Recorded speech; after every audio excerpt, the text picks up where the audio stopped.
Like, share, and subscribe. Look out! Don't get cheated. This book and video teaches people how to get a quality used car at the best price possible. Buy this book at Amazon.com under Books or Kindle Store for paperback, ebook, or audiobook. If you don't want to buy the book, just go to YouTube, type in how to buy a used car, entire YouTube free audio.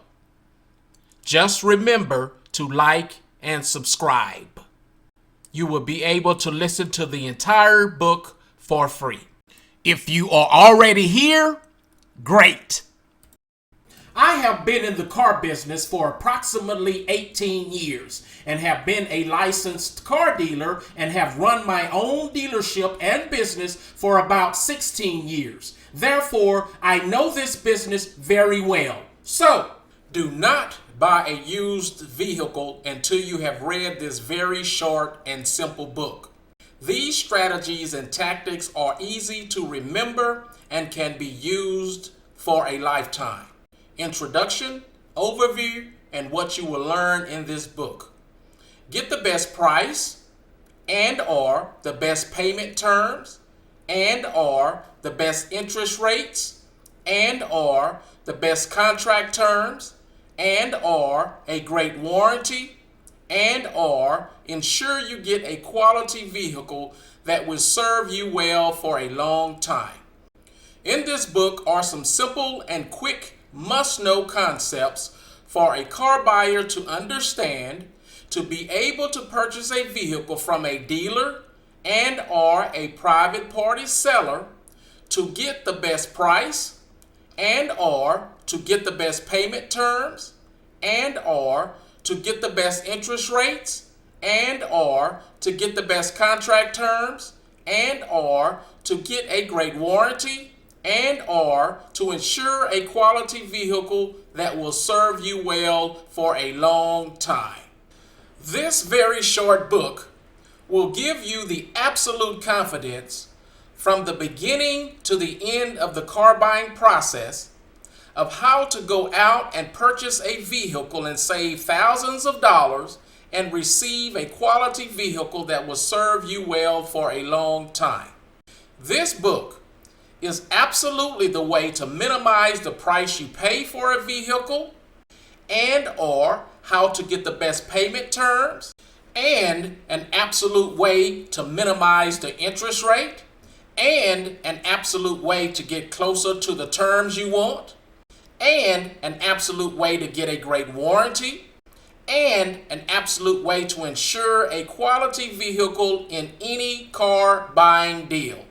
If you do not know these concepts and car buying tips, you will certainly pay more for the price of the vehicle and or payments will be higher and or the interest rate on the vehicle will be higher and or the other terms will certainly work against you and or you will not get a warranty and or you could possibly buy a problem vehicle. Further, this book is short and straight to the point. This book is also very simple to follow, and all the concepts are disclosed in a way that is manageable, so you can master them easily and quickly and commit them to your memory or strategy and go into the car buying process with extreme confidence and get a great deal. By now, we all are aware that dealers, dealerships, salespeople, and sellers of vehicles make more when they sell the vehicle at a higher price. There is no secret that the seller's whole motivation is to sell you the vehicle at the highest price possible and or at the highest interest rates possible and or on the seller's terms. It is a very common practice in dealerships that the higher the salesperson sells the vehicle for, the higher the salesperson's commission. The higher the interest rate, the higher the salesperson's commission. The more the salesperson can convince you to sign the contract closer to his terms, the higher the salesperson's commission. Therefore, it should not be a surprise to you that you need to gain the most knowledge you can to offset the salesperson's strategies and tactics and save yourself some money. Money that you can use for other things.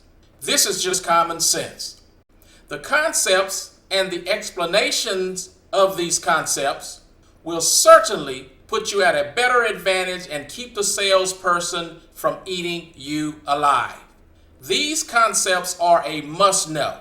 Therefore, do yourself a favor and purchase this book now. Congratulations. Like and subscribe. Look out! Don't get cheated. This book and video teaches people how to get a quality used car at the best price possible. Buy this book at Amazon.com under Books or Kindle Store for paperback, ebook, or audiobook. If you don't want to buy the book, just go to YouTube, type in how to buy a used car, entire YouTube free audio. Just remember to like and subscribe. You will be able to listen to the entire book for free. If you are already here, great. But again, like and subscribe to be automatically notified of more educational material. Be educated, be motivated, be smart, be in the know, and be ahead in the game. Subscribing to this channel will give you these advantages. Life can be looked upon as a game, so why not be in the know and be ahead in the game? Like, share, and subscribe. Now let's get started. The title of this audiobook is How to Buy a Used Car. It is a complete guide from start to finish on how to buy a used car from the perspective of an experienced licensed car dealer. There is a buying checklist included. So, get the best price and or best payment terms and or the best interest rates and or the best contract terms and or a great warranty and or ensure you get a quality vehicle that will serve you well for a long time. Do not buy a used vehicle until you have listened to this very short and simple audiobook. The text copyright is by the author, Dr. Ezekiel Fears Zeke, September 16th, 2020. This audiobook is read by the author himself, me, Dr. Ezekiel Fears Zeke. There is a legal disclosure and disclaimer included. Please enjoy and be educated on how to buy a used car. This is the table of contents for how to buy a used car. In Chapter 1, we have the introduction, overview, and what you will learn in this book. In Chapter 2, we have selecting car features before negotiating and the safest car. In Chapter 3, we have when to buy a used car, including number 1, do it near the end of the year. Number 2, do it at the end of the month. Number 3, do it at the beginning of the week. Number 4, do it at the end of the day. In Chapter 4, we have reasons for buying a used car, and car life cycle. In Chapter 5, we have beginning the hunt.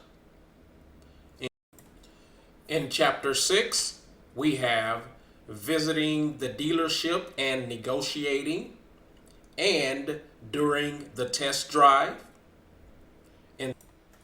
In Chapter 7, we have the buying checklist, including the following sections: vehicle history check, number of owners, accidents, damage reported to Carfax, type of ownership, what questions should I be asking, inspecting the vehicle, items to bring, exterior, tires, engine, interior, brakes, steering, miscellaneous, post inspection, drive before you buy, and finally, the conclusion.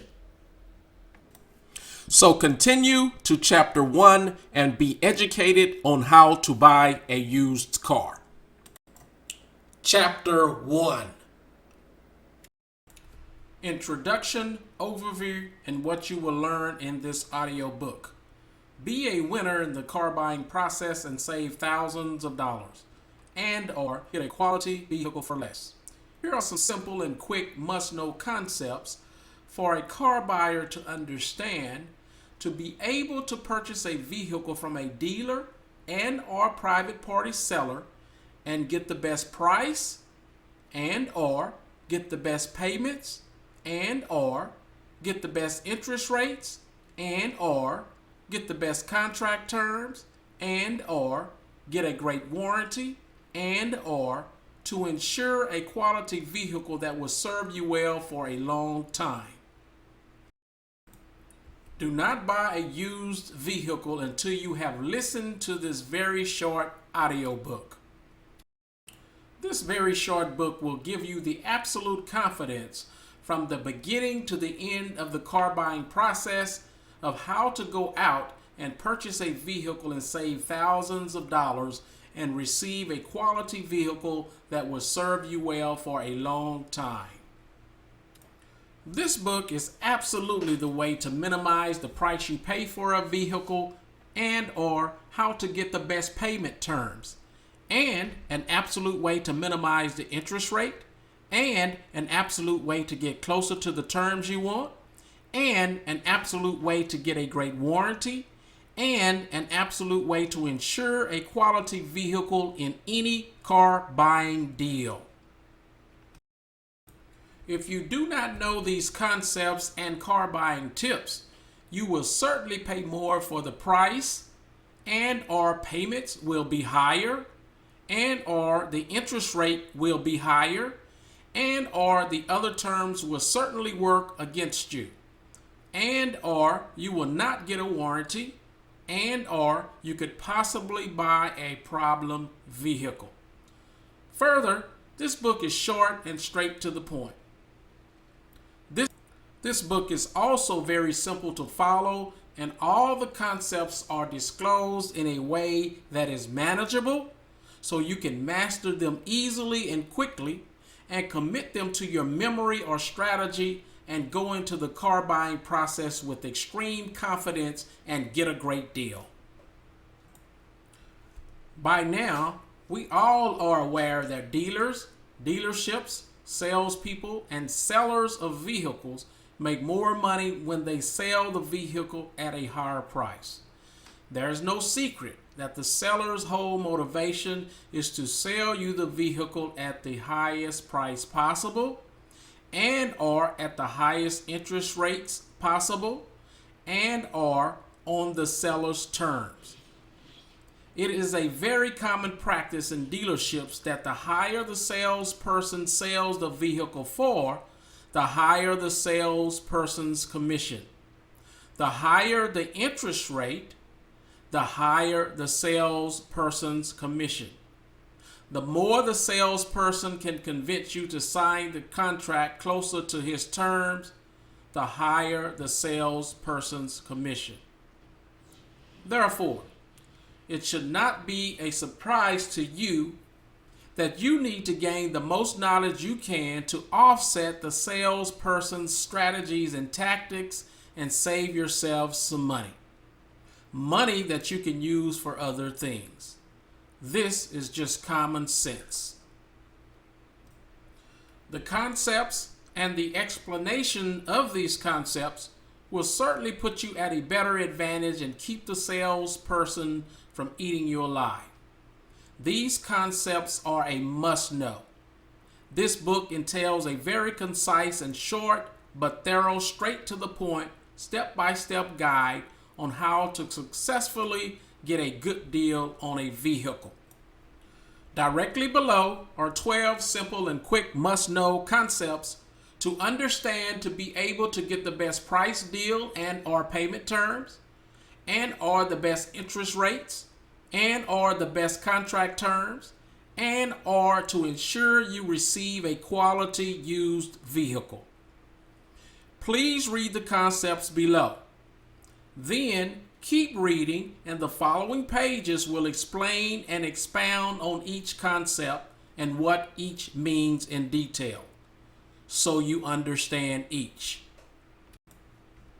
Number 1, trusting the seller is a big key.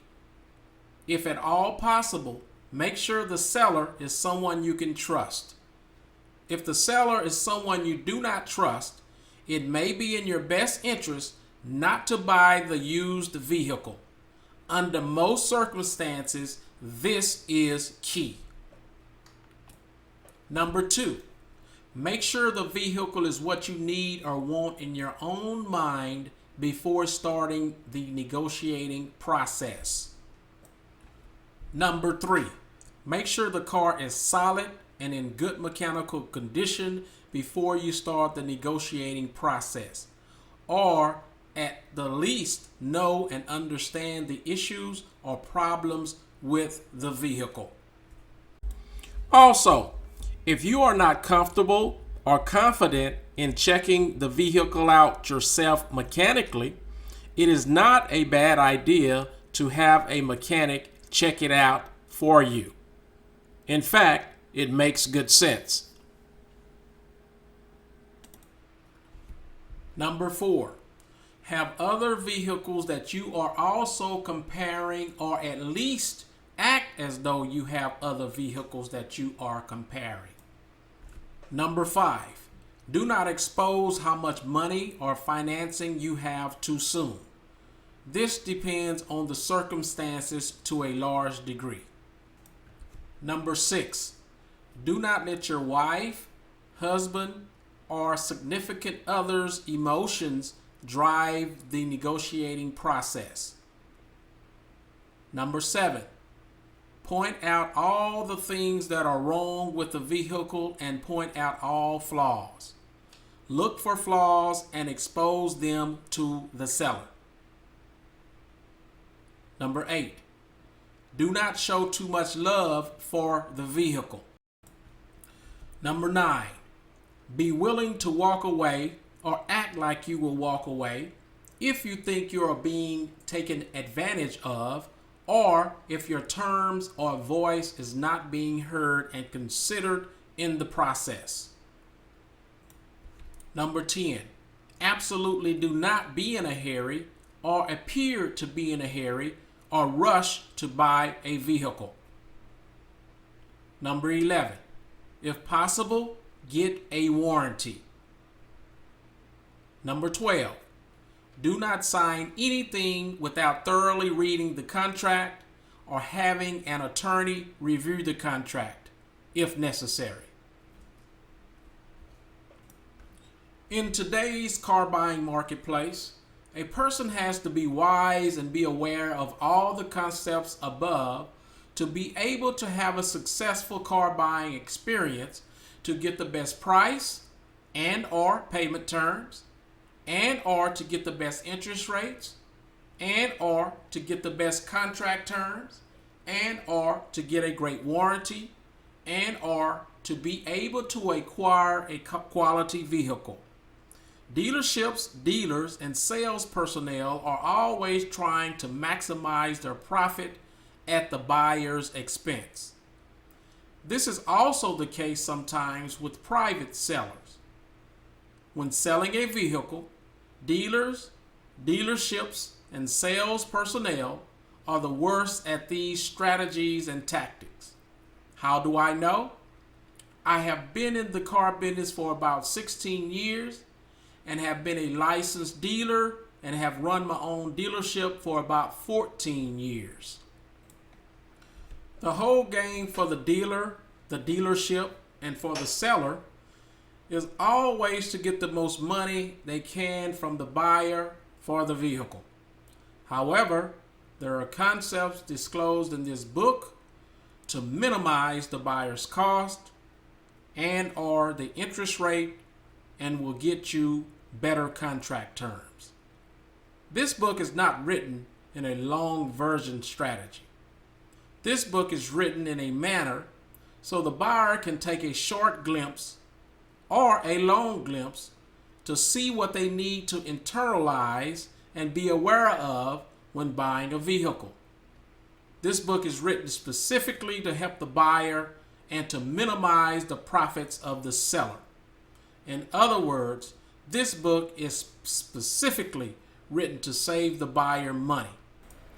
Many dealers, dealerships, and some sellers will go to any length to get you to pay top dollar for their vehicle and to get the highest financing terms possible to line their own pockets. Dealerships train their salespeople in this manner, and the higher the salesperson sells the vehicle for, the more commission or more the salesperson makes. It's just that simple. Thus, salespeople are always analyzing you to maximize their profit. Therefore, the buyer must arm themselves with knowledge and the concepts described in this book to combat and to thwart the salesperson's tactics and strategies. I remember when I worked at a high-end car lot selling used cars, other salespeople would get so excited when a buyer was in love with the vehicle because they knew that they would get the highest price for that sale. This strategy of making the buyer fall in love with the vehicle was a primary tactic, and it worked well, especially against women. I witnessed this strategy over and over again, and it consistently worked. On the other hand, if the buyer never showed that they were in love with the vehicle, the salesperson would always drop the price of the vehicle substantially until the buyer would purchase the vehicle. This would happen over and over again, and we are talking about the difference in the price of thousands of dollars. Thus, again, do not go to a dealer or dealership to purchase a vehicle without first understanding the concepts in this book. You will certainly save yourself a lot of money. The main and only objective for the dealer, the dealership, and salespeople is to make the most profit from the buyer. Sellers have many ways to accomplish this, and they practice these strategies every day. When I worked at a dealership, this is what they taught me as a salesperson. Personally, I hated it because I knew that most buyers were getting ripped off if they did not know what they were doing. It just wasn't the way that I wanted to interact with customers and do business. So ultimately, I eventually became a licensed dealer myself and ran my own dealership for about 14 years. I am still a licensed dealer at this time. This is why I can tell you about the car buying experience, because I have been in this business for about 16 years. And believe me, it can be ugly for the buyer without the knowledge I will share with you in this short book. Please read the concepts and the explanations below before you attempt to purchase a vehicle. The concepts will expose you to the knowledge that is necessary to negotiate a successful deal in the car buying process. You owe it to yourself to be educated in this process so you will be able to recognize certain behaviors and cues during the car buying process to save yourself thousands of dollars. So be educated on the car buying process before buying a used vehicle. It will really serve you well. Number 1, trusting the seller is a big key. If at all possible, make sure the seller is someone you can trust. If the seller is someone you do not trust, it may be in your best interest not to buy the used vehicle. Under most circumstances, this is key. Make sure the vehicle is what you want in your own mind before starting the negotiating process. In other words, do not let the salesperson put you in a vehicle you do not want or need. Be sure that you have determined for yourself, beyond a doubt, that this is the type of vehicle you want or need before you start the negotiating process. There is no need to start the negotiating process before you determine that this is the vehicle you would like to own. This would be a waste of your time. I am aware that many times buyers have more than one vehicle that they are considering purchasing at one time, and that is okay. But to save time, each vehicle that you are considering should have been already checked out to some degree to determine if you actually would like to purchase them. Number 3, before you start the negotiating process, make sure the car is solid and in good mechanical condition. Check it out thoroughly first to make sure it is a vehicle you really want. A, check the oil. If the oil is gritty, milky looking or brown looking, or very black and gritty, do not buy the vehicle. A vehicle that shows these signs has possible engine problems or soon will have engine problems. B, check the water and coolant. If the water and or coolant is oily looking, milky or brown looking, or very dirty or gritty looking, do not buy the vehicle. A vehicle that shows these signs has engine problems or soon will have, and the vehicle will not last long. Consider the miles. Miles on a vehicle is a very determinable factor. The miles on a vehicle are very important and can be a good determinant of how long the vehicle will last you before you have to start spending money on repairs. If a car has high miles and has not been maintained properly, it is probably not a good buy. Depending on the make or manufacturer of a vehicle, after a vehicle reaches a certain number of miles, the vehicle will start to need major repairs. Foreign cars seem to get many more miles than most American manufactured vehicles before they need repairs. And overall, they seem more durable. But I would say stay away from American-made vehicles with over 90,000 miles unless you do not mind possibly having to spend money on repairs. For foreign vehicles, I would say stay away from vehicles with over 110,000 miles on them, unless of course you don't mind doing repairs. C. Do a vehicle history check with Carfax. Do a vehicle history check with AutoCheck and compare it to Carfax and or other vehicle history reporting companies. D. Definitely test drive the vehicle. Test drive the vehicle to see how it operates. While test driving the vehicle, ask questions about any noises or dysfunctions that you do not understand.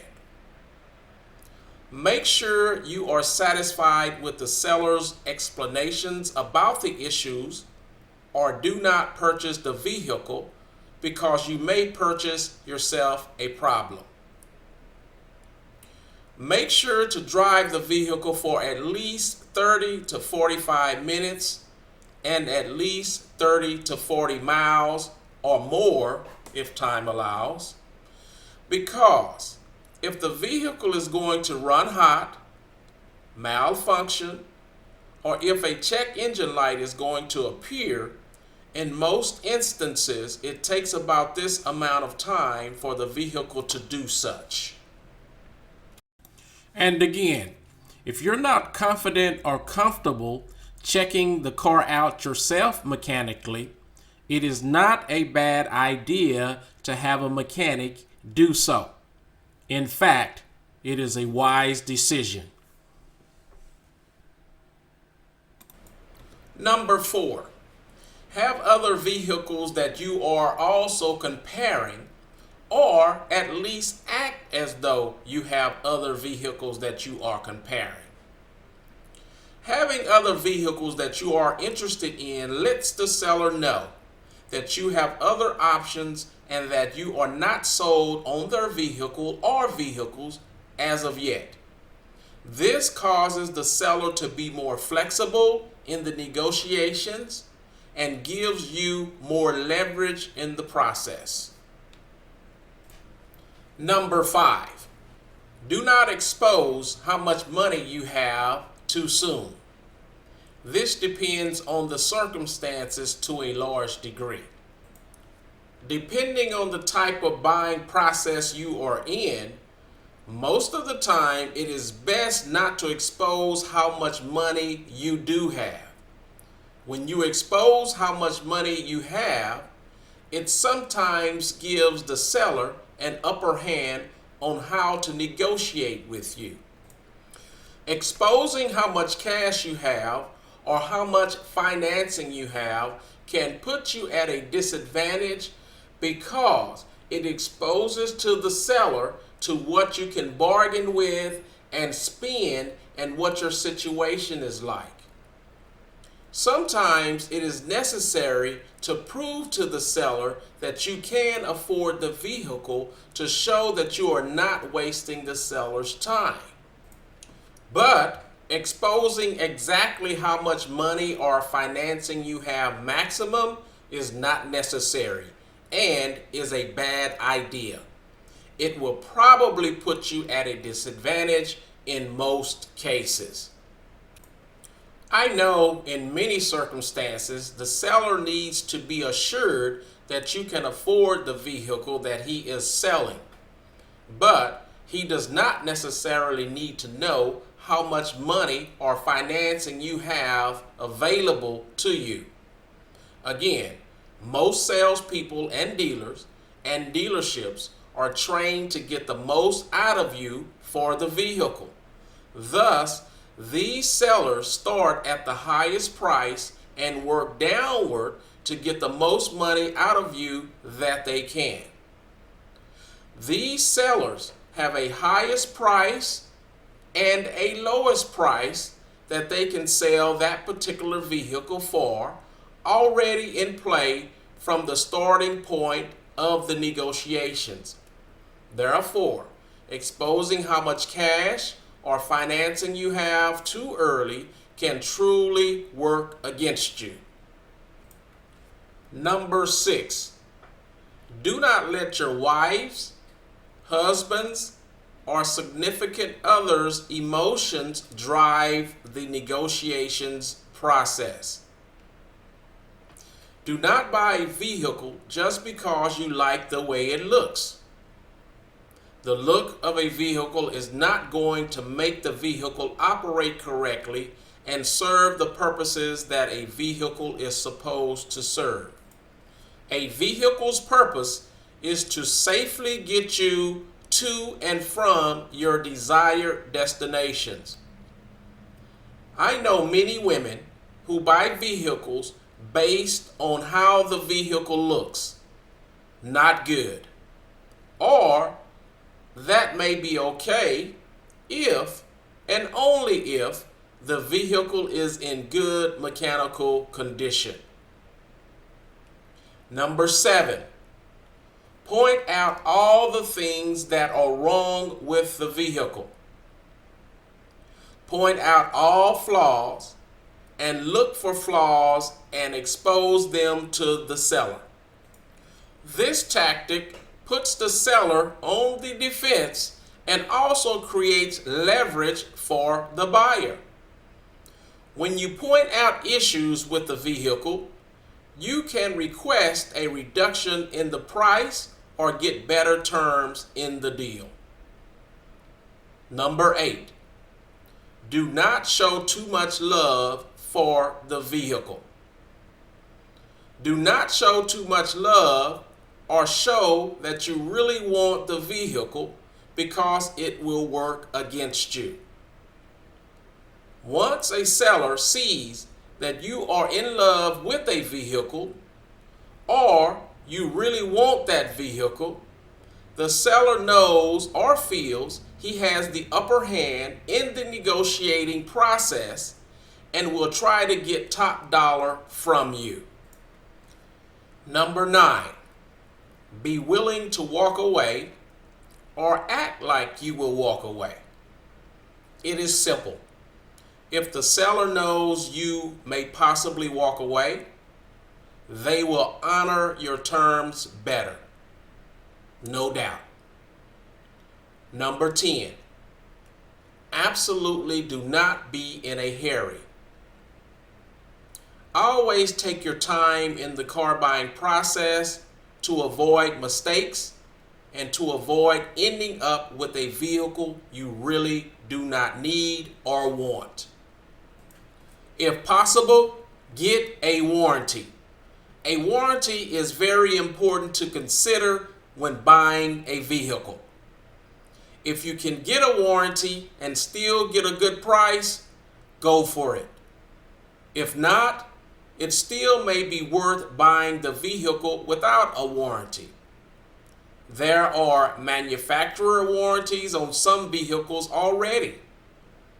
These are free warranties guaranteed by the maker or manufacturer of the vehicle. Under these warranties, if you have a problem with the vehicle, you just take the vehicle to the manufacturer and they will fix it or rectify the problem free of charge. The buyer does not have to pay for or negotiate with the seller to claim these warranties. There are also dealer or seller warranties. Under these warranties, the dealer or seller guarantees certain things on the vehicle. If you have a problem with those certain things under the warranty, you simply take it back to the dealer or seller and they should take care of the problem. There are also extended warranties. Extended warranties can be bought through independent companies or sometimes through the manufacturer. These warranties can cover a range of things on the vehicle depending on what type of warranty you want to purchase. It is your choice. Nevertheless, if you have an issue with anything under the extended warranty, you simply take it back to the warrantor and they should fix it. Also, please note, you have the power to demand your own terms for a warranty before you buy from anyone. A warranty can certainly create more security when purchasing a vehicle. Exercise that power if possible. Number 12. Do not sign anything without thoroughly reading the contract or having an attorney review the contract if necessary. Be absolutely sure you have a clear and precise understanding of the terms of the sale and contract before you sign anything. Once you sign, you are legally bound by the terms of the sales contract. I am aware that people buy cars for different reasons. Some just want a car to get them from point A to point B every day, and others want a more luxury vehicle. But either way, you need the knowledge within this book to be successful in the car buying process. Therefore, one of the biggest challenges in looking at used cars is that you want to make sure that the vehicle is mechanically sound. Finding a safe and reliable used car does not have to be expensive. It is better to save your hard-earned money for more important things than to keep dumping it into the automobile black hole because of ignorance and lack of knowledge. This book will teach you how to be car smart and money wise. These strategies and tactics are easy to remember and can be used for a lifetime. So continue to Chapter 2. Chapter 2. Selecting car features before negotiating. Deciding what features are important to you before even going to the dealership or into the car buying marketplace will prevent you from falling in love with the wrong vehicle. As I write this, I know of a car, make, and model, which shall remain nameless, that always turns heads when people see it. It has the sharpest looks. Almost 90% of owners polled a year after purchase said they would not buy it again. Wow. I don't know the reason. It could be the seat is uncomfortable, it has no cup holders, or it is not mechanically sound. But people who own them are counting the days until they can unload it. And that's all we need to know. About 10% of all car owners will want a different car the next time they purchase than the one they have because variety is the spice of life. Any large purchase where more than 70% of the owners would buy the same model again with their hard-earned cash is a good endorsement. Going into a dealership just to look or having a grab bag of desired features without even knowing if they coexist in an available model puts you at their mercy. There are hundreds of car models out there, but it's a finite amount of fixed features. If you want a four-wheel drive SUV, the list to choose from gets limited. If you want a convertible, same thing. Narrow it down to actual models offering the body style and features you want before ever saying one word to a car salesperson. in the realm of four-door sedans with a big trunk or two-door hatchbacks that look sporty, every manufacturer makes those.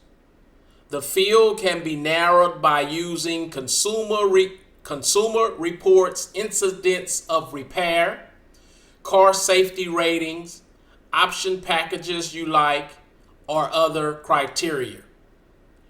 Ruling out some makes and models before starting is the best thing you can do to ensure you're happy with the choice a year later.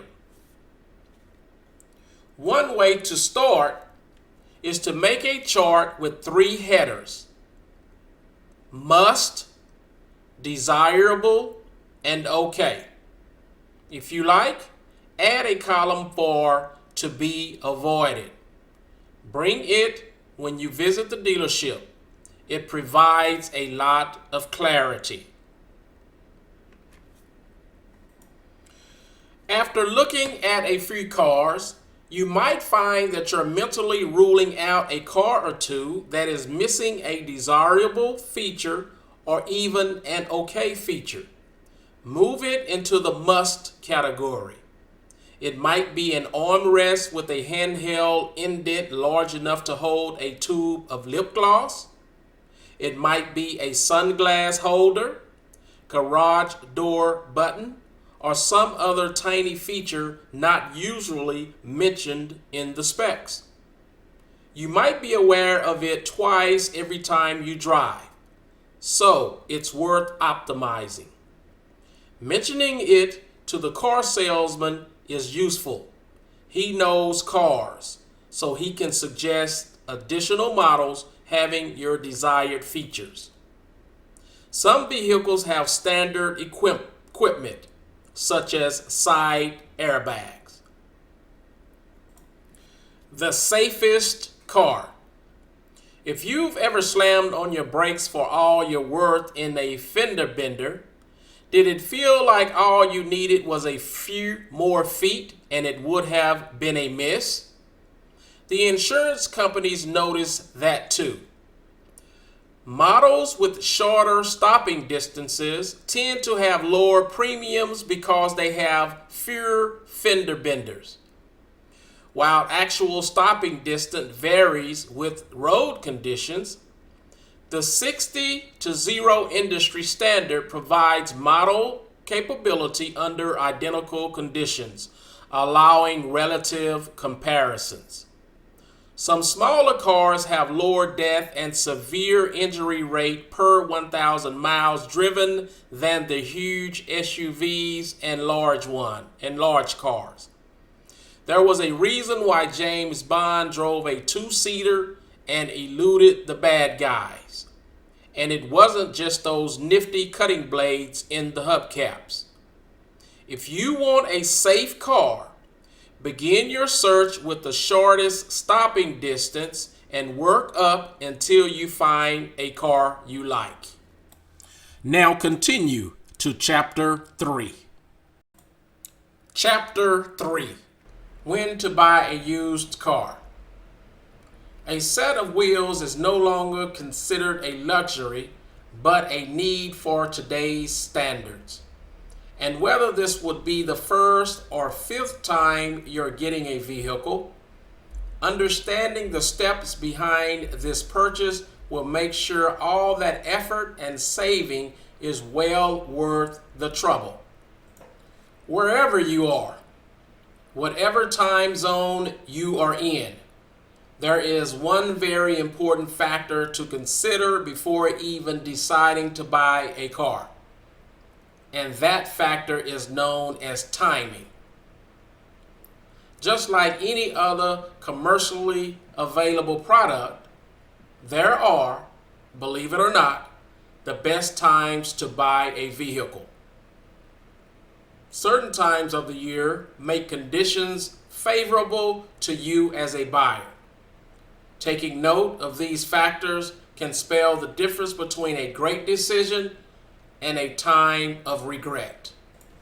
Number 1, do it near the end of the year.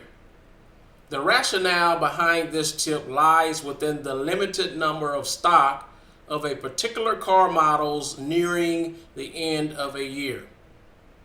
At this point, the name of the game isn't profiting, but to finish the remaining stock to be able to punch in some good numbers in the year-end report.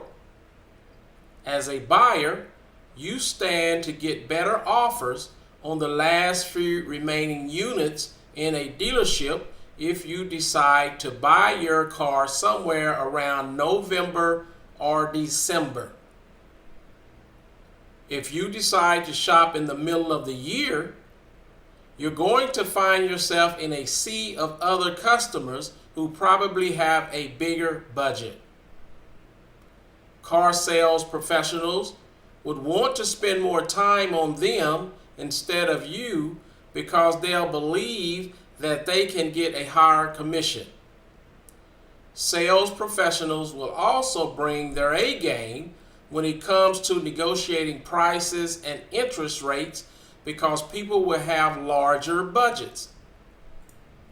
They'll also have plenty of stock to sell, so they'll have all the bargaining chips on their end of the table. You're likely to get bad deals despite your best efforts in haggling. Number 2, do it at the end of the month. If you find a month in which you want to make your purchase, do it before the month finishes. This is because sales professionals are more worried about their quotas than profit at this time. Instead of kicking back on sales commission, they would rather be dealing out as many units as they can to reach month-end bonuses for meeting their quotas.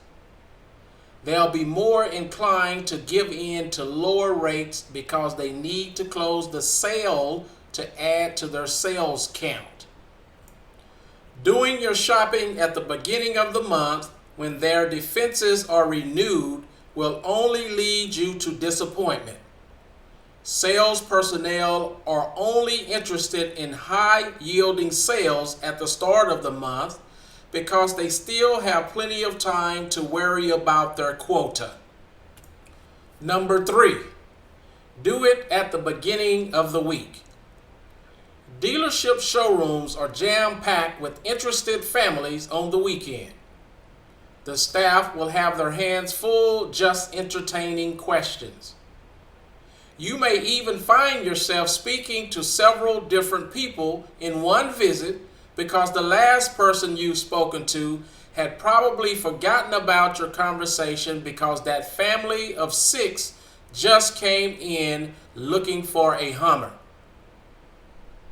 Mondays are the best days to visit shops. There will be very few people, and you're guaranteed that your sales associate will give you their undivided attention. You'll get all your questions answered, plus the service will be faster. Number 4, do it at the end of the day. Give it about an hour before business hours end. At this time of the day, the sales staff will be more interested in going home instead of putting up with more haggling. You will stand a better chance of striking larger discounts and additional freebies with your purchase. On the other hand, going head-to-head with caffeinated sales associates on a Friday morning is going to end with you giving in to them instead of the other way around. The trick here is to get them when they're down. You will also want to pick the season that goes against the kind of car that you want for yourself. For example, convertibles are hard to sell in the winter. You have a better chance of striking a deep discount on that model if you time your purchase. Buying a station wagon in the middle of the year is not a good idea because that's when new models come out. You'll want to wait for later in the year to let all the new models hit the ramp so that you can take your pick. But before thinking about all those considerations, you would have to decide on what kind of car you want for yourself, right? Now let's continue to Chapter 4. Chapter 4. Reasons for buying a used car. Please be aware of the following fact. The average new car loses 11% of value the moment you leave the car lot. That's ridiculous. It's like throwing your money away just because you bought from a dealership. Buying a car cash is the only way to stop the payments madness and to keep from losing a lot of money, if you can afford it. People buy a car for different reasons. Some buy for convenience, comfort, and necessity, while some buy a car for prestige as the foremost consideration. The preferred type and style depend upon the motivation. Those who buy cars for prestige are those who can easily afford the high prices associated with the cars they buy. These are usually brand new high-end cars. These kinds of buyers, however, are few and are different from the ordinary folks. In choosing from among the various cars on the market, most people base their buying decision on the brand, style, appeal, color, performance, and other attributes. While these are common criteria, most ordinary people cite price as the driving force that motivates them to go for used cars. If you know how to select and buy these cars properly, you can also be assured of economic, safe, and reliable motoring. Buying used cars has its advantages and disadvantages. New cars are expensive but trouble-free over the next 2 to 5 years, depending on the reputation of the brand under consideration and the usual warranty period. If the car is still within the guarantee period or is a known reliable model of a reputable brand, this could mean fewer headaches for the car owner. However, this is not a blanket assurance of trouble-free motoring. Buyers should be wary of or altogether avoid car makers known to produce lemons. People of means enjoy going with the trend and being fashionable, and therefore go for brand new units.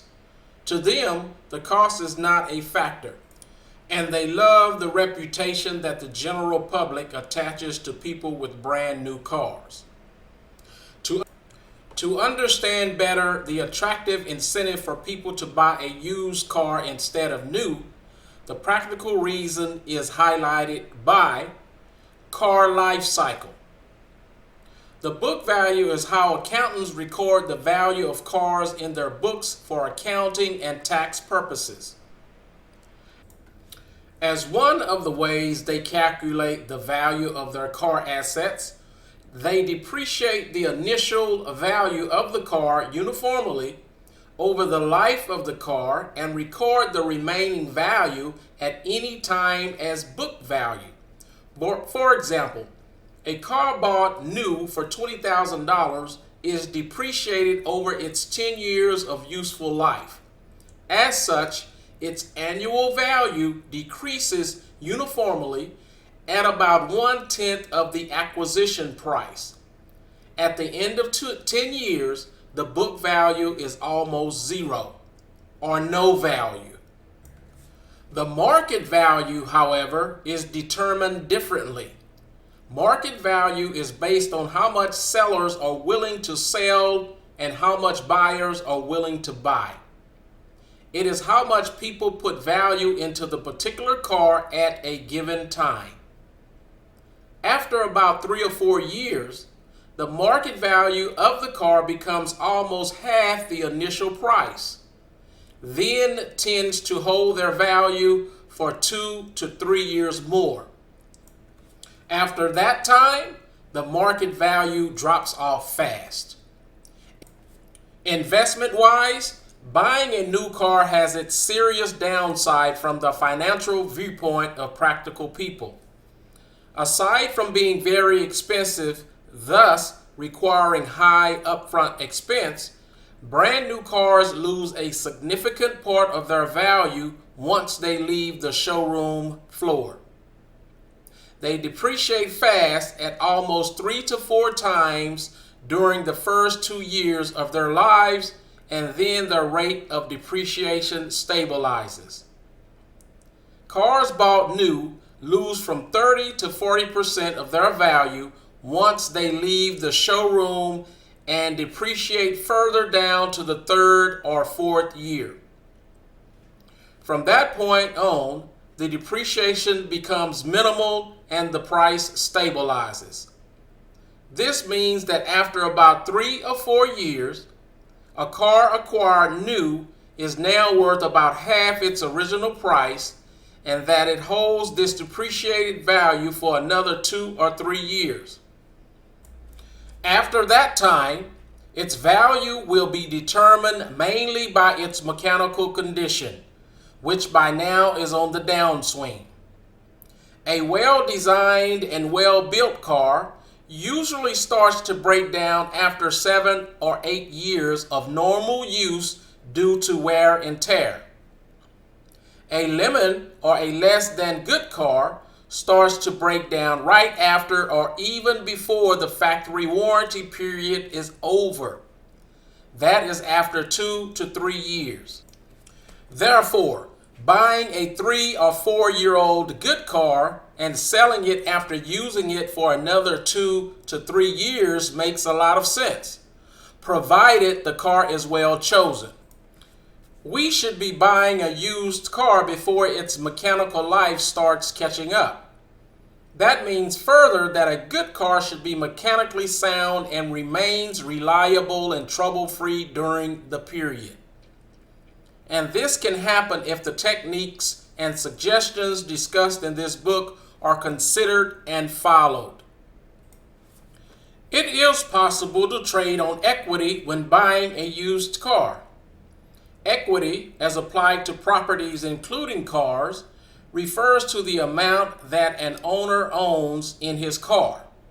That is, the difference between the price at which he can sell the car for at any time and the amount that he still owes to financing companies, if any. When the original financing has been paid off, or if the car has been bought on a cash basis, the equity is the price at which he could sell it. This means that when buying a used car for the next cycle, the buyer's new cash out is almost minimal or even nil, provided he has chosen well for his present car that he is now considering disposing of. He should be able to buy a used car at half the price of a brand new unit and sell it later at practically the same price or a little less price. This way, he can go on and on to the succeeding cycles with little or no out-of-pocket net cash out. It is therefore possible to own cars virtually for free. This is in contrast to buying a brand new car where the car loses its value right after driving it out of the car showroom. If sold after 3 or 4 years, the unit loses almost 50% of its value. If the owner now goes for the next cycle and decides to buy another brand new unit, he has to put in an additional cash out almost equal to the proceeds of his old car. Or if acquiring with financing, he has to amortize the equivalent of 50% of the cost of the brand new unit.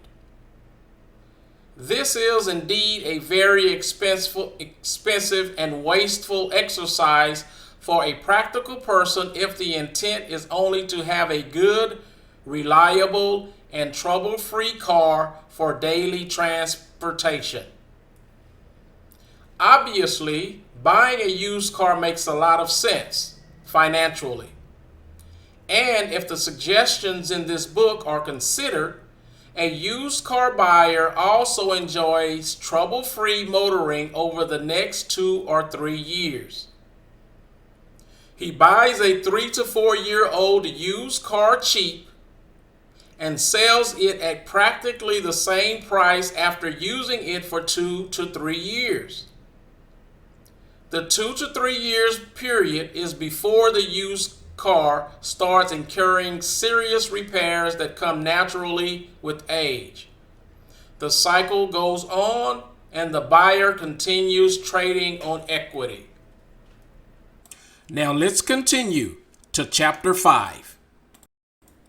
Chapter 5. Beginning the Hunt. Used vehicles are posted online. Program the following websites into your phone because dealers are more likely to post on sites like Cars.com, Autotrader.com, Craigslist.org, CarMax.com, and or Autos.yahoo.com than on their own websites. Those places get more traffic, so it is time well spent for dealers to update these listings often. Also, websites like Carvana.com are having an impact on the online marketplace. Buying services like TrueCar.com, formerly Zag.com, are good for getting a price lower than sticker price without the hassle of negotiating. Be aware that with a great deal on the car price, the dealer will try to wrest more money from you for options and extras beyond the purchase price, usually by intimidating or scaring you with tales of what will befall you if you decline. The TrueCar website lists cars and their prices, which you can bump against KBB.com and Edmunds.com. The triangle formed by any 3 actual price sources is a good negotiating point at any dealership. When buying from a private party, expect to pay much less than at the dealership. If you are in the business for a vehicle less than 2 years old, the car manufacturer's website with its great photos, options list, and details is an excellent place to start studying. Whether late model or not, remember to look at Consumer Reports used cars to avoid. Plus, check how it stacks up to the competition in its category. When buying used, printouts can work in your favor. Bring printouts for your trade-in value, the dealer's online ad, and anything else related to the car in your purse, pocket, or folder, ready to pull out if needed. They can be useful for knocking several hundred off the price in a painless manner. Use your phone. On one of the car websites, search a specific model and year with options and a color that you like. Find 3 dealerships having that car. Call them and play them off each other, telling them the price to beat. The best price gets your first visit. Use your phone while at the dealership. Visit the car websites to immediately compare price for the same model, year, and option package within 50 miles or whatever distance you set. Use that information to negotiate with the salesperson. What if the salesman says comparing his car to the other car is apples and oranges because of a few option differences? Option packages, sunroofs, and wheel upgrades are huge price differences in new cars. Not so much in used cars. Only safety features hold their value. 6 years later, a $1,500 option package might bump up the car price by $400. Simply add or subtract today's value of the options listed in KBB.com or Edmunds.com and not a penny more for perfect equivalency. He could disparage the other car as a limit. Within the same make, model, option package, and year, the weak links fall within a range of each other. See warranty work and lemons for the mechanical reasons for this.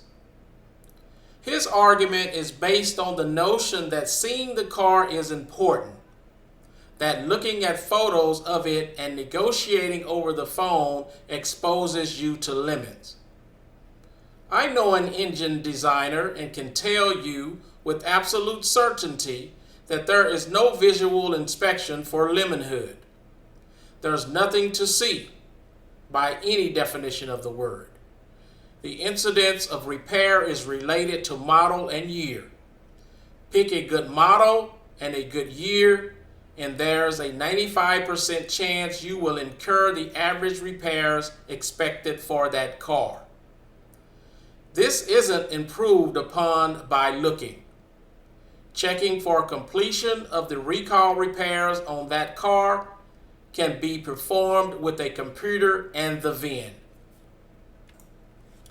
What if the car was in an accident? Info on that can be gleaned from the repair and/or history report.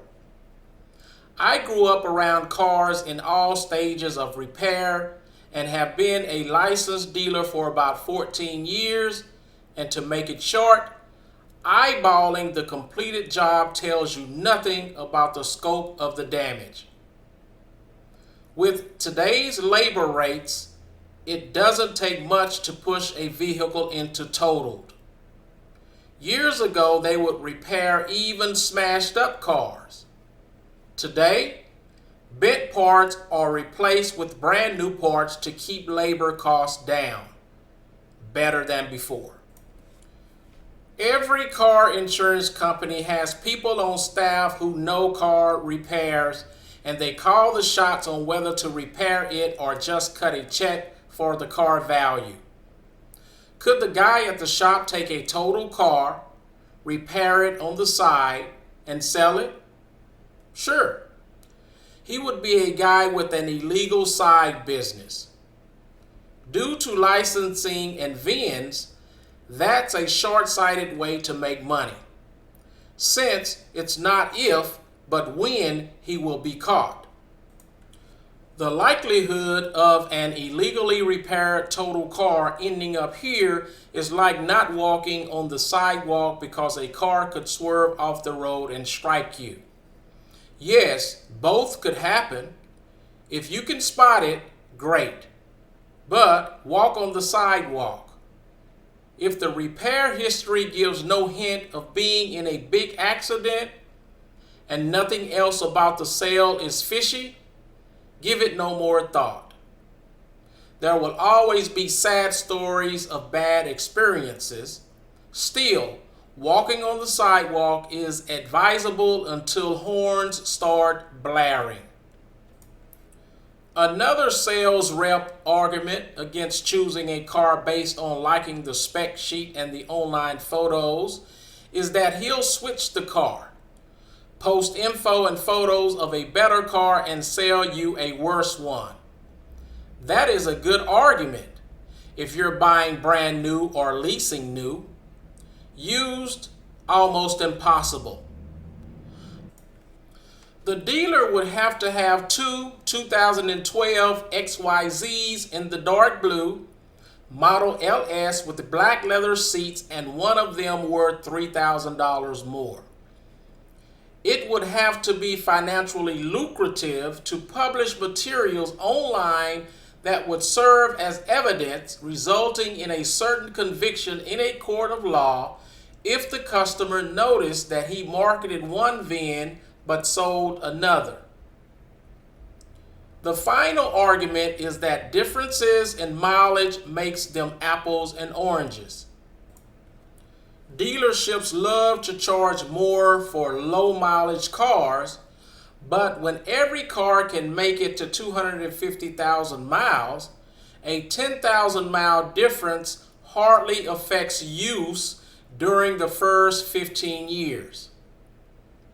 If a model has a weakness, for discussion's sake, let's say the water pump tends to fail around 110,000 miles, it will fail sooner on the car with 60,000 miles than the car with 44,000 miles. But everyone with that model pays the piper once. My opinion is, unless I know it was a leased car, a low mileage car carries the stink of not being driven much and gotten rid of promptly. I would want a good explanation for the low miles, or they have to give me a deep discount to take it. Remember that car I mentioned with the sexy looks, but 90% of owners swore they would never buy it again 1 year after purchase? That's the kind of used car showing up at dealerships with low mileage. Where a legitimate difference can lie is in the age of the perishable items in the car. The battery, tires, hoses, and so on. It makes a difference if the tires are new as opposed to having less than a year left on them. It's nice if they're new, but keep in mind that labor and markup are 50% or more of retail costs, so tires that would cost you $700 should only bump up the car price by $200 to $350. As for the battery, on one car purchase, I made a pretense of bogging down on the notion that the battery was original equipment and would die soon. The dealership put in a new battery without any change in price. A dealer may offer the service of finding cars with the features you want and making that car magically appear at his dealership. This costs him time and money, which must be passed along to you. So it's worth your while to conduct that search yourself. If you find the used car with everything you want to be located at a distance you don't like or a dealership you don't like, ask your preferred local dealership to get it for you. They have somewhat reciprocal arrangements with other dealerships. The advantage is that any warranty work or usual service work is done at this closer location. Having found the car yourself, you know what the first dealer sticker price was, so you can use something below that as the negotiating starting point. The disadvantage is, after asking this fellow to do you a huge favor, you might feel like a jerk to negotiate as your normal savvy self on the price. Like before, psychologists say no one can make you feel anything. You make yourself feel that way. So make a champion attempt to fight for a lower price, because there are no jerks here, just smart shoppers. I encountered the situation of finding the car I wanted at a far away dealership. In my case, I decided to buy the car 40 miles away, and in the end, I had to return 2 times for warranty work. But to me, that was preferable to taking a markup from a closer dealer or handling the jerk feeling within myself. Whichever way you go depends on your personal preference. It's all up to you. Now let's move on to Chapter 6. Chapter 6. Visiting the dealership and negotiating. Dress up. Rich people get better deals. Arrive at 5:30 p.m. wearing a suit and they'll figure you just came from work. You know, from your job as a lawyer or business executive. Women wearing pumps, nylons, and a lined or non-flouncy skirt or dress have the same effect. Dressing up works even better the younger you are, because a salesman knows young people wear those clothes only for work. No acting is involved. Just be your normal self and say nothing about your clothes. If the salesman comments, look down, shrug, and grin. It's not necessary ever to explain your clothing to store personnel.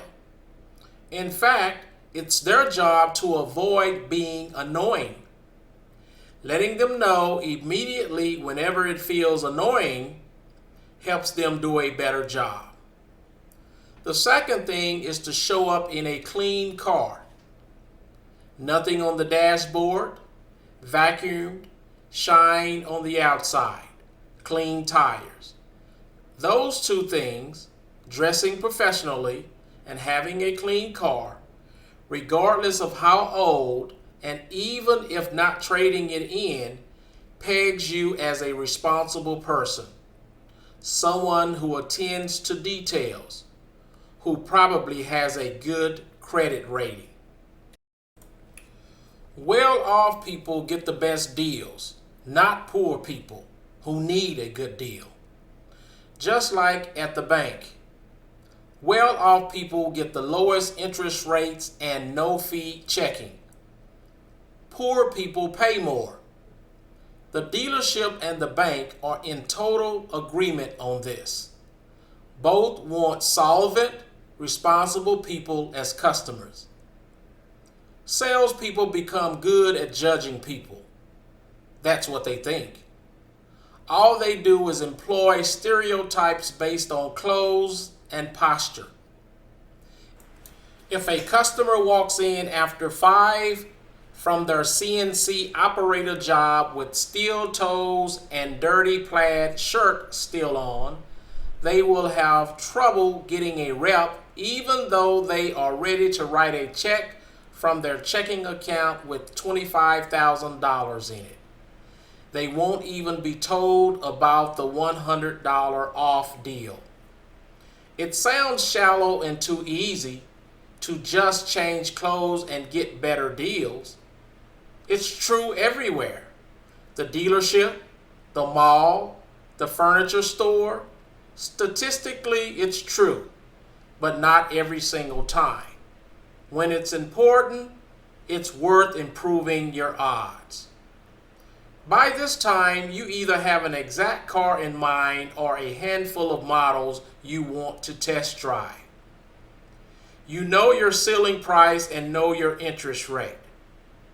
You have a bank or credit union poised to cut a check for a loan within 1 to 2 days after receiving the VIN and the dealer. You are so ready to get the best price. Now the hard part starts. You walk in, well dressed, so the sales folk will swarm. In t-shirt and jeans, it may take a long time for someone to walk up and greet you indifferently. I can't say anything about picking a salesperson. As far as I know, women are as likely to be top earners as men. Perhaps it's not in your best interest to get the top earner. I think I obtained my great deals from the less good sales staff, but that's just a guess. In some dealerships, sales decisions are made by the sales manager who steps in near the end, which washes out any breaks one might get from a pushover salesperson. While there might be a strategy involving how the dealership works, the staff and their personalities, it would entail a great deal of study that probably won't be more meaningful than printouts and Auto Trader on your phone. Don't dwell on anecdotes about car salesman head games. That would throw you off your game. Lots of books and articles tell many anecdotes about the awful things they saw happen once to someone. Every time you come to a four-way stop, do you need to see bloody head wounds to remind you to stop and look both ways? Of course not. It doesn't help, only distracts. You can do what it takes to get through without ever thinking about a bad outcome. Toss all that out the window. You are powerful. You are the one paying money.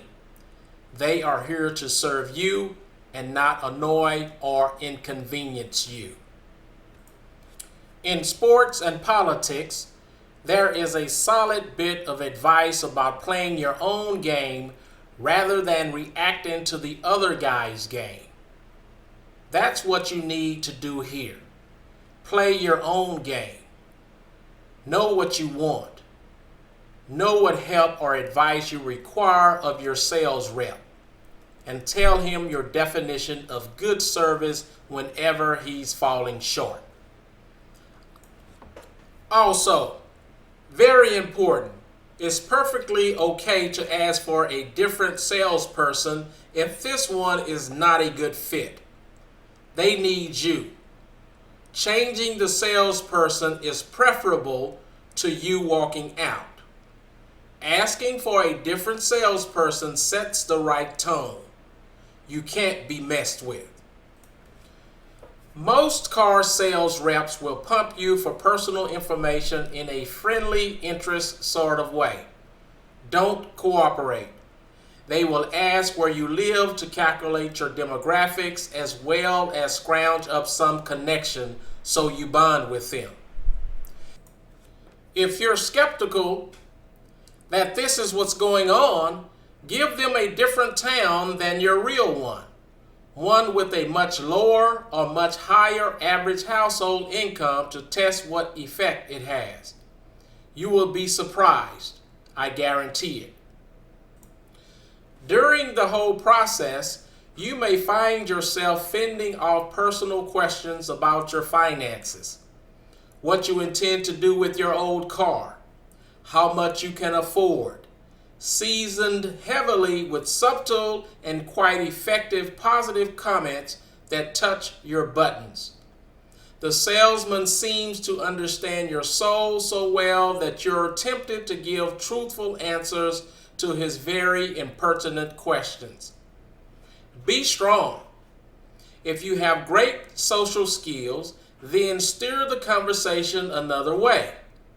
But if not, just tell him he's getting too personal for a stranger. Watch how badly he takes that because he's used to putting his fingers wherever he wants and not getting his hand slapped.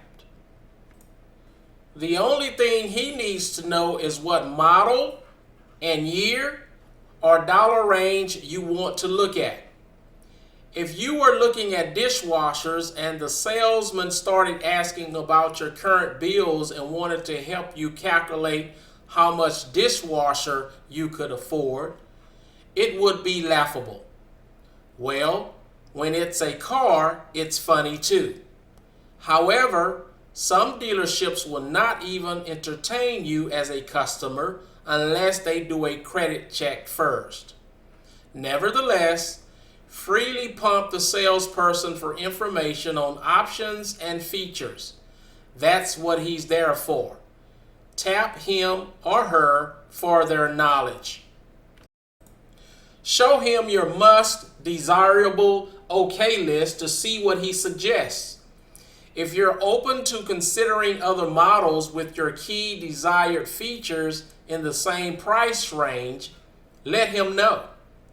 It might be fun to do a few more test drives. Keep him talking about cars and options, not about loans and money. If you don't care about the appearance of the car, have a secure ego and good sense of humor, you might ask the dealership if they have any slow movers they would like to get off their hands. Do this only if you would consider buying a pink car, a purple car with flames on the side, a hail-damaged car, or a car with the back seat area adapted for some other use or some other not-for-everyone adaptation or color. If you think of a car merely as wheels, you can get a great deal. During the test drive. A test drive is very important. It's a good idea. If you want to, then by all means do it. Also, picking one of Consumer Reports' recommended used cars can help as well. The basics of car mechanics. Some components last a certain amount of time or amount of miles and then need replacing. Others last the whole life of the car. The perishable items on a car are a specific small list, including filters, belts, battery, spark plugs, hoses, brakes, fluids, mufflers, and tires. Checking whether the perishable items are original equipment or newer gives you 90% of the answer you're looking for. Items that should last the whole life of the car fail too. The cause is either manual damage during use or a model-wide weakness in that particular component that appears statistically around a certain mileage. The first is unpredictable on any used car. The latter is more predictable on a used car than a new car because the trends has begun to show up. As you can see, both the perishable and the model-wide issue handling will be in the paper maintenance and repair records. Having a mechanic review those will result in more reliable predictions of future repairs than if he looks under the hood. What about damage caused by neglecting routine maintenance? If the fluids were all changed recently, that damage could be there, but a mechanic can't see it nor test for it. He can make an educated guess from Carfax records without seeing the car. What about damaged parts? Unless it is obvious, torn seat cushions, non-working speakers, and so on, why would a mechanic spot it and not you? He doesn't have X-ray vision or special sensors in his eyes. If the driver's window motor fails next week, he cannot tell you that even 1 minute before it happens. He might predict it, on the other hand, if he researches this model and finds it has a window motor that tends to burn out after 90,000 miles. The repair record for this car at 110,000 miles indicates it hasn't been replaced yet. Now let's move to the final chapter, Chapter 7, the buying checklist. Chapter 7, buying checklist. Vehicle history check. When you have found a vehicle that you are potentially interested in, the first thing before even investing any more time in the car is to run the vehicle identification number through the Carfax.com website to obtain that vehicle's history report. It will be the best dollars you have invested, and it may save you many multiples of that in the future. Most reputable dealerships will already have run the Carfax report to assist with the sale of the vehicle and will be more than happy to provide it to you on request. A Carfax report will help you uncover more with regards to a vehicle's background. To begin with, you will observe the report summary, which provides many suggestions about what to watch out for within the remaining portion of the report. Number of owners. Numerous prior owners can often mean recurring unresolved problems or conceivable fraudulence. At the same time, a lot of consumers think of one owner vehicles as being a very good selling point. Accidents, damage reported to Carfax. This is going to contain any incidents or damage revealed to Carfax by the police, insurance providers, and repair companies. Anytime damaged auto repairs are reported to Carfax, they will show up in the vehicle report indefinitely. Type of ownership. This data can let you know what the initially registered vehicle classification was: personal, commercial, rental, or lease. Last reported odometer reading. This content will allow you to identify odometer deception as well as other anomalies. Recall information about the specific vehicle. These details are offered to Carfax by manufacturing companies and various reporting agencies. The time of purchase is the time to have these known issues rectified, as the dealership is under recall obligation to resolve these problems free of charge. Carfax history impact. This allows you fully to understand the price of a vehicle according to data within the report. What questions should I be asking? Private sale. Below is a list of questions that are important for you to ask and get a satisfactory answer to when considering buying a used car from a private individual.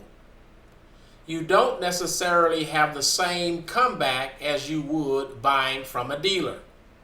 So knowing what to check is extremely important. Many of these questions may very well be requested over the phone and through email in advance of viewing the car physically. This can save you from wasting your time on junk. Other queries should be answered by the seller while you are inspecting the vehicle. Failing to inquire about these aspects of the vehicle may result in difficulties affecting your car and your pocket. In advance of viewing, ask, what is the current mileage on the cluster's odometer? Why do you want to sell this vehicle? How would you classify the condition of the car? Has the car been involved in any prior accidents? How many previous owners? Does the car have a salvage title? While physically viewing the vehicle, ask, who was the last owner before you? Where did you buy the car? private, dealer, auction? Can you tell me what oil you used in the motor? Can I see the service history and the title? What is your price for the car? Can I take a test drive? And for how long? Is the vehicle under warranty? Have you had any recall work carried out at the dealers? Are you okay with an independent mechanic inspecting the vehicle? Have you sold many cars before? When's the last time? Inspecting the vehicle, items to bring. To safeguard yourself, you should employ a meticulous way of thinking whenever looking at a pre-owned vehicle. To assist you to detect whether the car warrants purchasing, take these objects along in support of examining the vehicle. A notepad as well as pencil, pen to take notes and to document the vehicle's identification number, the VIN. Paper towels for examining the motor oil. A compact light for checking underneath the car for leakages and deterioration of the chassis. Any small magnet with regards to uncovering filler in the bodywork. A magnet will not stick to filler. Take your cell phone to pair with the car's Bluetooth, if it has it, to test the quality of calls. Dial your voicemail or friend to test microphone. A CD for assessing the car CD player and stereo. Exterior. Windshield totally free of scratches, chips, cracks. Body panel colors match up. Magnets stick to all steel body parts. New paint job. If yes, it may be to hide corrosion. Joints for the trunk and the hood shut and aligned correctly. Joints for doors and fenders meet up and align correctly. Clear of body scratches and scuffs. Clear of body dings and dents. Windshield wipers and blades completely functional.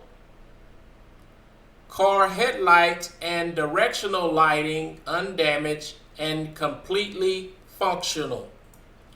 Tires. Tires are a good, reputable manufacturer such as Michelin, Bridgestone, or Goodyear. All 4 tires are of the exact same make. Tires have no cuts, bubbles, or cracks. Tread worn consistently. Uneven wear indicates alignment and suspension problems. Spare tire, jack, and lug wrench with car and fully functional. If no spare, check car has unused tire weld canister. Spare tire inflated. Now about the engine. Clear of fluid or oil leaks. Oil filler neck not blanketed with thick black deposits. Battery terminals, no corrosion. Oil dipstick, no dark black oil, etc. No odors while engine is running. Exhaust pipe emissions are not blue. Blue signifies motor burns up oil or indicates increased oil consumption. Check all fluids. Check engine lights and maintenance required lights. Check engine lights could mean something as simple as the gas cap being too loose to major expensive engine or other repair issues, So check it out and know what you are buying. Maintenance required lights generally mean the vehicle just needs regular servicing, such as an oil change or other servicing, and then the indicator light needs to be reset. Interior.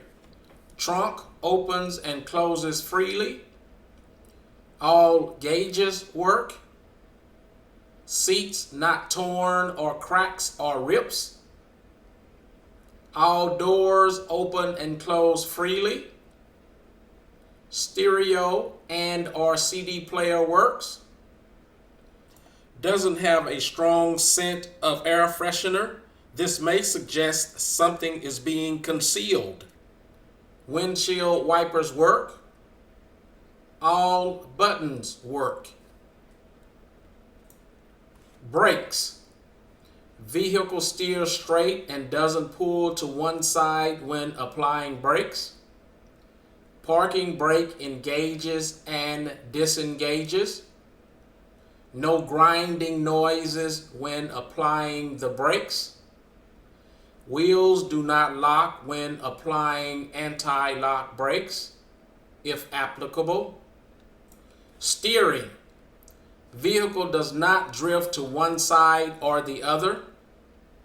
Vehicle stable, no shaking or vibrating. No resistance from steering wheel while turning. No clicking or clunking while turning farthest left and then farthest right. Miscellaneous. Car manual situated in glove compartment. Instructions included for all accessories. Service and repair records available. Dealer owner has title. Both sets of keys are with the car. Post inspection.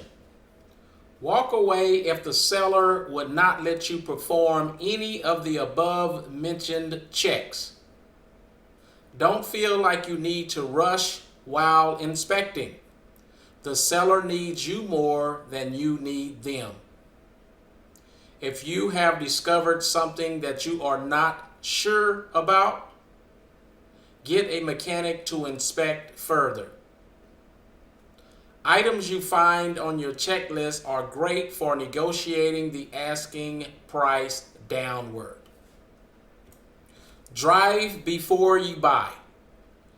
DME Automotive, a direct vehicle marketing company, conducted analysis which revealed that 17% of vehicle purchasers will not take a test drive prior to deciding to buy.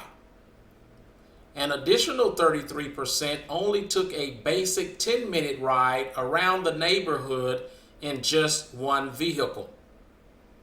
This is far from being ideal and not a sensible approach. To the extent that may be discovered on the internet, basically only a road test will be able to uncover whether or not a car satisfies requirements. In advance of selecting an individual vehicle, consider a good solid look additionally at what other vehicles in the same segment have to offer. In the event an individual has happened to be driving an older car for an extended period, just about anything will appear to be fantastic. A test drive is a game with rules that is an essential step in choosing the right new car. There is a lot at stake, so below is what you need to know to maximize the time you have with the car out on the road. Number 1, make sure the vehicle is insured. If it's not and you crash and it's your fault, you may be in for some serious financial liability. It's important that you also know what the insurance excess is in the event of an accident. Number 2, the car that you are offered to test drive needs to be the one that you are interested in buying. Different variants of the same car can drive and feel extremely different from one another due to suspension, tires, seats, etc. Make sure also that you know which features of the car are standard and which are optional extras. Number 3, if possible, always try to drive on roads you know. A strange car on a different road you are not used to is going to feel very strange. You want to be able to determine how much of this is attributable to the road and how much to the car. The whole purpose of the exercise is to test the car, not also having to test the road as well. It's best to drive the car on a variety of road surfaces that you know well. Checking out how the car performs in conditions you are already familiar with is the best way to check the vehicle. Number 4, don't ever try to compare your old car with the new car you are test driving. The car you will be testing is naturally going to feel superior to the car you have been driving. What you are not trying to do is to find a new car that's better than your old car. This would be simple to do. What you are trying to do is find the best car from those that you have shortlisted. You should be taking the time to drive your short listed of contenders to compare them against each other. You want to compare the same segment and generation cars to get a true comparison of what is the best car for you. Number 5, most of us won't have driven numerous cars over the years. We will most likely have just driven the car we owned day in and day out. You will, therefore, need to give yourself time to get used to the car you are testing. Each vehicle has its characteristics and will have subtle control differences. These controls all offer different minor feedback. You need to take the time to adapt to all the features of the vehicle and have time to utilize all the so-called toys the vehicle offers. You will need time to assess the comfort levels, which a simple spin around the block will not allow you to do. Test drives are a waste of time if they are not at least 30 to 45 minutes long and are not about 30 to 40 miles. Because again, if the vehicle is going to run hot or malfunction in any manner, or if a check engine light is going to appear, in most instances it takes about this amount of time or miles driven for the vehicle to do such. Number 6, the car you are hoping to buy needs to be a good fit literally. Imagine you have put down your deposit only to find out that the car is so slow it won't even get up the curb outside your house, or not being able to close the garage door for the next 3 years because your new car is 2 inches longer. Or how annoying is it going to be to realize that your 2-ton towing capacity is insufficient for your 3-ton boat? Don't be afraid to take the vehicle home and check that the car will literally fit with your surroundings. This will help you to the previous point of testing the vehicle on familiar roads. Number 7, Make sure the vehicle accommodates your lifestyle. If you are a golfer, it's going to be a huge disappointment if that golf bag doesn't fit in the trunk, or those mountain bikes and the dog won't fit for those family getaways. The car you are testing needs to not only be functional, but needs to be practical for your lifestyle. It needs to accommodate you and all the things you need it to do. Again, go home and check these things. Number 8, it's important to take the time to play with all the toys. Connect your phone to the Bluetooth, make some calls, and confirm the quality of the audio with the person on the other end of the phone. Stream music from your phone to see what it sounds like. Use the cruise control and the steering wheel paddle shifters. Do the seats get nice and warm? What about the voice recognition system? Will it recognize your commands? Enter addresses into the navigation to see if it takes you there successfully. Put the car in reverse to see if the view from the rear camera is unobstructed and decent quality.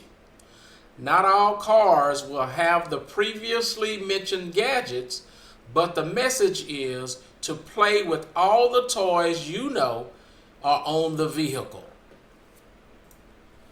Number 9.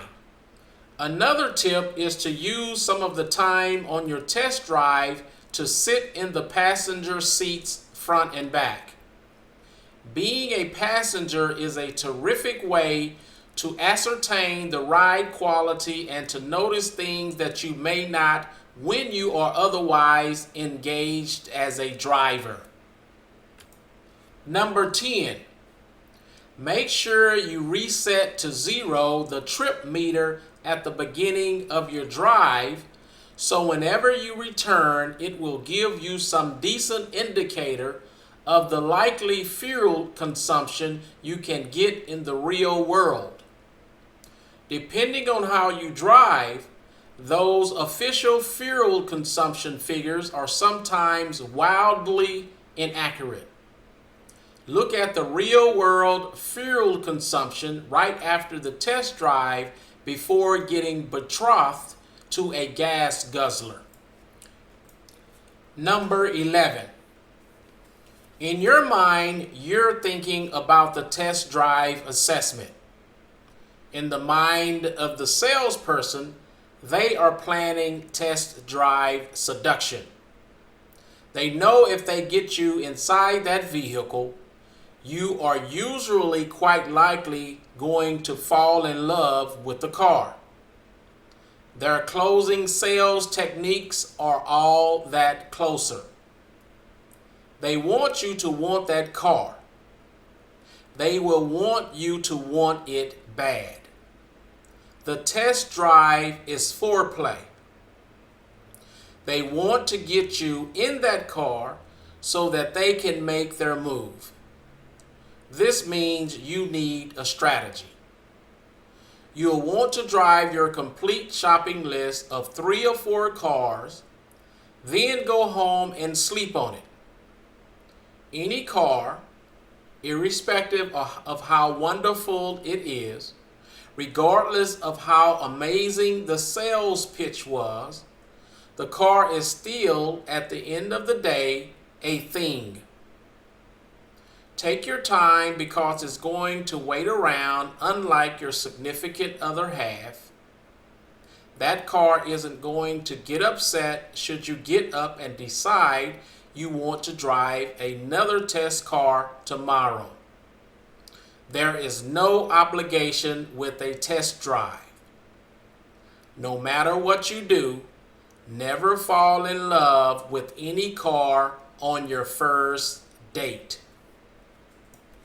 Remember, your goal is to get a quality vehicle at a great price and/or with great payments, and are at a great interest rate, and are with the terms you desire, and are with a great warranty if possible. This is your ultimate goal, so stay focused.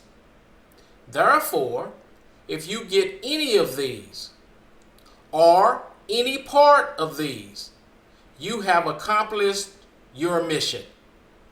So be proud of yourself. So congratulations, you have completed this book. Now let's move on to the final conclusion. Conclusion. I hope you can see now that saving money with a used car is a bit of work to coordinate, but well worth it to you in the long run. Knowing how to go out and be successful in the car buying process will save you a lot of money during your lifetime. Buying a used vehicle does not have to be scary. It just takes a little effort and a plan. I've purchased several used vehicles over the years, and I've refined these steps down to a science. Further, I have been in the car business for about 16 years, and I know the tricks of the trade. Most all of the steps listed in this book are necessary. You do not want any surprises after the sale. After you've driven your used vehicle for a little while, you may even decide you want to upgrade. You can put this plan in motion by setting aside a little money each month towards this goal. Use the money that you would have made a car payment with. Then, when it's time, just hunt down a newer model used car and apply your savings plus your sale of the current vehicle. There is no need to be married to your vehicle forever. Lastly, I would encourage you to share these tips with your family, friends, and loved ones. Do not let them make the same mistakes you had made before you understood how to stop the cycle of car payments or high car payments, and or how to get a good price, and or how to get a good interest rate, and or how to get your terms met, and or how to get a great warranty, and or how to get a quality used vehicle. Share this book with them. Ultimately, again, your plan is to get a quality vehicle at a great price, and or with great payments, and or at a great interest rate, and or with the terms you desire, and or with a great warranty. With this book, you will accomplish that. Therefore, if you get any of these or any part of these, you have accomplished your mission. So be proud of yourself. And remember, these strategies and tactics are easy to remember and can be used for a lifetime. Thanks for reading, and I hope this book will be a great and long-term help for you. This is the author speaking, Dr. Ezekiel Fears Zeke. Congratulations, you are now ready. But again, like and subscribe to be automatically notified of more educational material. Be educated, be motivated, be smart, be in the know, and be ahead in the game. Subscribing to this channel will give you these advantages. Life can be looked upon as a game, so why not be in the know and be ahead in the game? Like, share, and subscribe.